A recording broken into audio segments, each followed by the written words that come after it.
NBA Cup action quarterfinals, Spurs, Lakers, LeBron, Luka.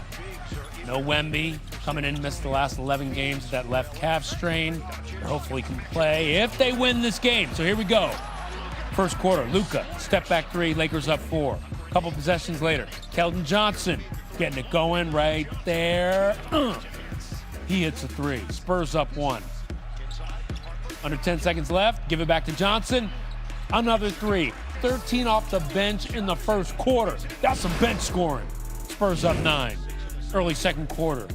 Julian Champagnie for the 3. Spurs force a timeout. They're up 17. But Doncic, he's still Luka, still does that with ease. Lakers still in it. And then LeBron, full head of steam. Luke Cornett, get out the way! Look at that throw down. And look at Bron's reaction to Jackson Hayes. Like together, mouth open. Mom always said you gotta close that mouth with a 5 and 3s. He had 30 on the night. Getting the floater going here. The former Rookie of the Year was everywhere. Spurs up 20. De'Aaron Fox. He's hitting 3s. Spurs up 104-87 going into the 4th. But these Lakers do not go quietly. Here's Luka. Marcus Smart knocking down 3s. Lakers down 16. Couple possessions later. Bron driving, finding, Marcus hitting 3s. 26 off the bench for Marcus Smart. Lakers chipping away. Austin Reeves, can you get in on it? Look at that pass by Luka and that finish by Reeves. Right, all over. Lakers down 8 after the made free throw. But in the end, the Spurs and Fox 4-3. Spurs go on to win 132-119. They move on to the semis to face OKC. Steph, you in Vegas. Thank you. All right, Stephon Castle, Kendick Perkins here now to break down this NBA Cup action. Look, Perk, I'm impressed with San Antonio. Pull off the road win, 9-3 without Wemby this season. Who saw that coming? What did you see from the Spurs without their best player? Well, one, I saw the depth it showed out tonight, the speed of the perimeter players and the ability for so many guys that, you know, around the perimeter to make plays, not only for themselves, but for others.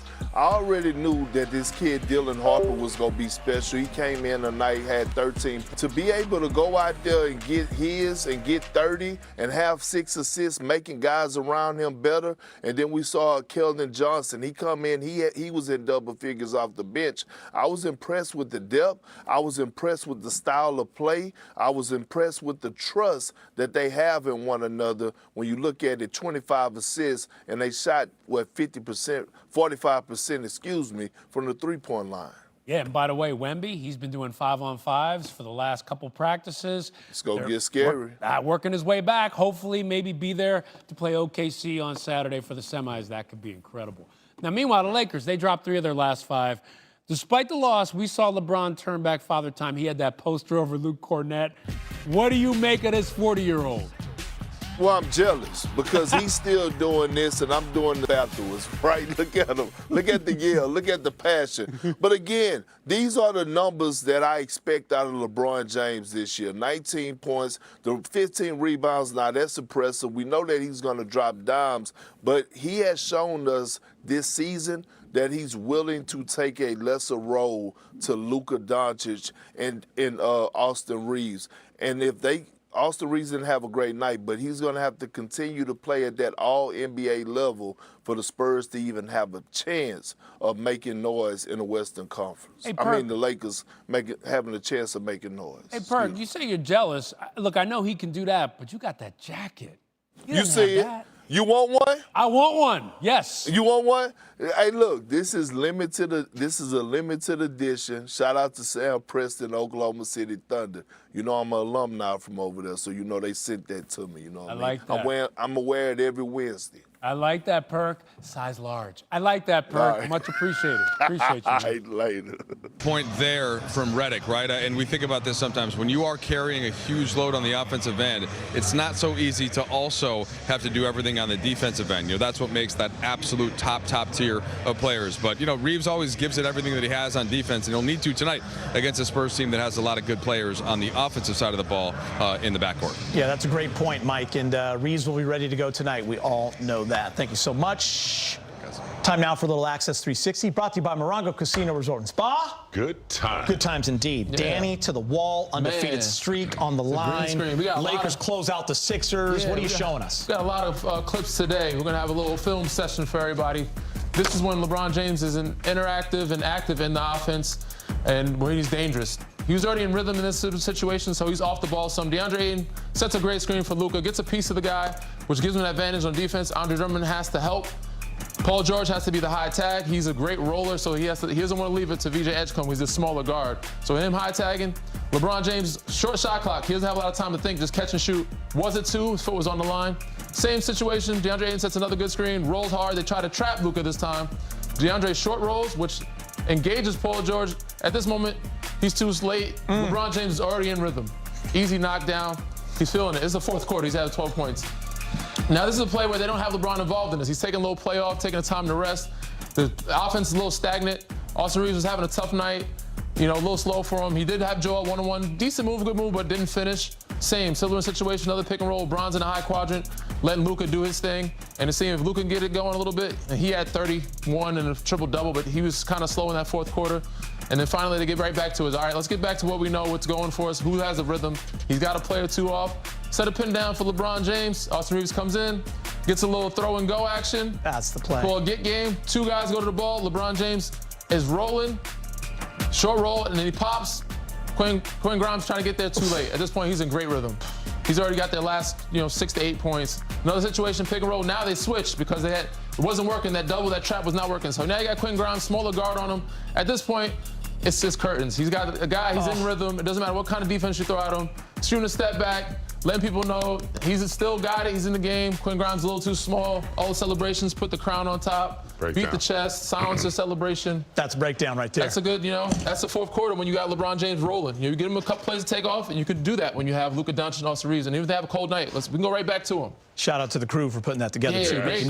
You're the star. I'm all right now. They make me look good. That was awesome, by the way. Great little film session, That's good. Big game. What you didn't see there was also, like, defensively what the Lakers did in that second half. But those plays right there, just the involvement, that two-man game, that high IQ by all. They didn't show the defense in that, but But that high IQ on offense was on display. For sure. Giving the opponent offense only one opportunity, not giving up offensive rebounds, not turning the ball over, taking advantage of each possession, as you see LeBron there in the fast break mode. But Geter, he's so smart, and the way that he shoots the basketball, when he comes into the arena at 2 o'clock in the afternoon and he's putting up jumpers, that's what it is. He's catching, he's shooting. He's catching, he's shooting. He's not really thinking.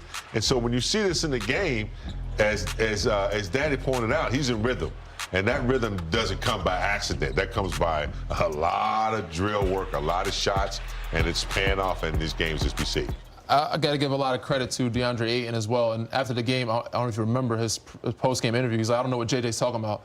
But the reason they were able to rest LeBron some of those plays and get these offensive sets because of their defense and because of how well he played, not only protecting them, but offensively rolling and finding guys and doing small things. He was 7 for 7 from the field, but defensively, they allowed them to get these possessions on offense to where they could have 1 or 2 try possessions. Austin Reeves gets a look, Luka just gets a look, but then go back to LeBron. But they had really good defense, which is different from last year. You wouldn't have these same opportunities if your defense isn't solid. Yeah, such a great breakdown. Shout out Holland Gibbons. That was our producer who put that together. Great breakdown. Listen, Lakers 8-0 in the clutch. Ooh. Big game. So that's last 5 minutes. Huge. Close game. 5 points or less. 8-0. I know I've asked you this a couple different ways, but it just kind of speaks to their connectiveness on both ends of the floor. Guys that can hit big-time shots, guys that can create for other guys like LeBron to Rui, but that hitting free throws when you have to. They have been, man, that's a pretty impressive, because if that goes the other way, we're not having fun on this set. Well, in the past, we give up 20-point leads, give up fourth-quarter leads and lose games that we should have won against teams that were, not as good as we were. But, here's what you do. Your bread and butter is your defense. And the minute you recognize that as a team, I don't care if you have Luka, I don't care if you have Shea, I don't care who you have, the farther you go, it's defense and rebound. And so I think the Lakers have already, bought into that. The return of a rim protector in Ayton, and also Hayes has done a great job providing his energy as a big. So I think they know that they have to defend in order to make their defense work. I mean, their offense work, your defense has to be, in sync. Now, this is huge, man. I can't, in so many words, say how impressive it is and how important it is, because clutch minutes are the most important minutes of the game and the most important minutes of the season, because these are what prepare you for the playoffs, right? When everything's tight. Exactly. So if you having this type of reps early in the season, if you can continue it, they've had game winners from Austin Reeves, from Rui. They had LeBron closing. They have different guys that can close the game. But if you've shown that you can execute this early in the season, down in those minutes, it shows that you can have trust from your coaching staff and in each other in that group to be able to, do something special in the playoffs. So as long as they continue this and keep going with it, I think this is a great plus for them, because on the flip side of it, I've seen teams who are really great first three quarters. That fourth quarter really struggled for them. And your record's not great. Exactly. But a team, one of those teams that we're talking about, they lost to last year was Minnesota Timberwolves. They weren't a great clutch time team. So they have that matchup against Minnesota again.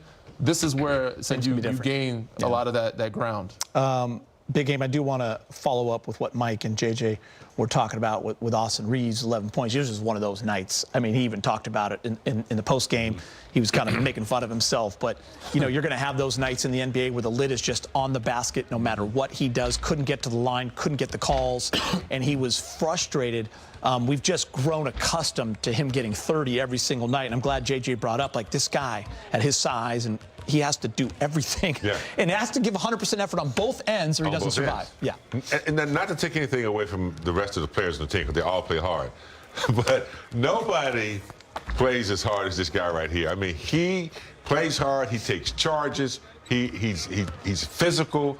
He's a target on the other end, so they're always going at him, and he has to be ready, Gita. And then to be able to put up the offensive numbers, that's mind over matter. This guy comes to play. He knows what is going to be before him. Each time he steps on the floor, he's prepared for it, and he goes out and plays. So when he goes 3-4 games like he does hard, yeah, he's gonna get tired. It's just a Murphy's Law. You're gonna get you're fatigued, especially on the road. So when he has one of those games, I understand it. I get it. I've used this word a lot tonight, but I'm gonna continue to use it because he's just he's an impressive young man. Yeah. And I think what most impresses me the most about him, not the fact that he's also stepped up and played defense, but he's his biggest critic even after a tough night, even after good nights. Love that. Accountability, we call that, He's taking accountability for himself, and he's just not satisfied. As great as he's played throughout the season, this one game, it really bothers him. So that's why, we're going to get into that segment later. I picked him to have a really good bounce-back game tonight. Yes, you did. He's going to be fine, but he's shown, maturity at his young age, a lot of growth, and impressive. Just hold himself to a high standard of what he should be and what he wants to be. So when you have a guy like that cares and loves the game that much, and you mentioned golf and how it's a mental game, he's shown us a lot of mental maturity and something that, if you're the Lakers, you should hold on to for as long as you can. This is our first year with you, so when we're talking and you're pointing and shaking your head, that means we're speaking the truth out here. Yeah, absolutely. Yeah, you like it, huh? I'm liking all of it. It's been quite a week for Luka Doncic. He traveled halfway around the globe.